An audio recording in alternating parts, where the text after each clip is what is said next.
Sa pagdiriwang ng National Women's Month 2024, ang City Director ng Tacloban City Police Office na si Police Colonel Michael P. Palermo kasama ang Joint Task Group Tacloban ay nagbigay ngiti sa 8 dating mga rebelde o dating miyembro ng Gabriela na ngayon ay miyembro na ng OTAP Women Association sa pamamagitan ng pampering session sa Victoria Salon and Spa. Ang mga kababaihang ito ay laging nakatuon sa pagtatrabaho para sa pangangailangan ng kanilang pamilya at hindi man lang sila nakaranas ng anumang makeover. Sa pamamagitan ng paparlor ni Palermo, tumaas ang kanilang kumpiyansa sa sarili sa kanilang naranasang pampering at makeover sa pamamagitan ng manicure, pedicure, foot spa at haircut. Nagpahayag sila ng kanilang pasasalamat at ipinakita ang kanilang mga matatamis at di matatawarang ngiti na nagpapakita kung gaano sila kasaya sa kanilang naranasang makeovers.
Sabi nga nila, ang mga kababaihan ay kawangis ng brilyante.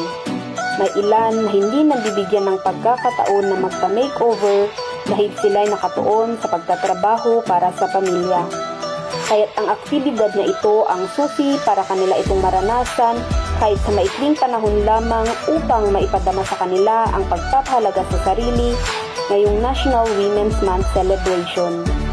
Sapagkat ang babaeng may tiwala sa sarili ay sumasalamin sa giting at tapang. So ngayong March, which we are celebrating the Women's Month celebration, isa po sa activities ng Tacloban City Police Office ay dinala po namin dito sa parlor, sa Victoria Salon and Spa, ay mga former rebels po na mga babae at mga dating members ng Gabriela. So ito po sila ngayon ay tumutulong na po sa gobyerno para po sa ating anti-insurgency campaign. So ngayon nga, sabi ko nga, is Women's Month celebration. So sa pamamaraan ito, kakaroon po tayo ng women empowerment na yung activities natin ngayon is because alam naman natin na yung it boosts their confidence sa mga kababaihan kung sila po ay mag-salon, mag-parlor. So, nakikita ninyo, nandito po sila ngayon at they are enjoying ng kanilang foot spa, manicure and pedicure dito po sa Victoria Salon Spa sa Tacloban City.